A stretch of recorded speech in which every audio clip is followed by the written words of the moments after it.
মসজিদে নববী। হঠাৎ আমি রাতের গভীরে শুনি কান্নার আওয়াজ আসে।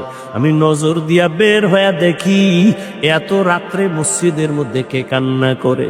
আমি মুহাম্মদ দাঁড়াইয়া দেখি জান্নাতের 1 নাম্বার সার্টিফিকেট দাঁড়িয়ে আবু বকর নামাজে দাঁড়ায় দাঁড়ায় কান্না করে।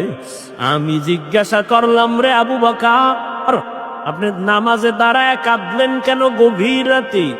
আবু বকর চোখের পানি ছেড়ে বলেন, ইয়া রাসূলুল্লাহ, আমার মাওলার আদালতে আমি হাসরের ময়দানে কেমনে দাঁড়াবো সেই ভয়ে আমি কান্না করতেছি। কোরআন শরীফের একটা আয়াত আমারে কাঁদাইছে। বলে, কোন আয়াত আপনারে কান্না করাইলো? বলবো কোন আয়াত আপনারে কান্না করাইলো? আবু বকর বলে, ওই আয়াত, ইন্নাল্লাহা আশতারা মিনাল মুমিনিনা আনফুসাহুম ওয়া আমওয়ালাহুম বিআন্না লাহুমুল জান্নাহ। অর্থ কি?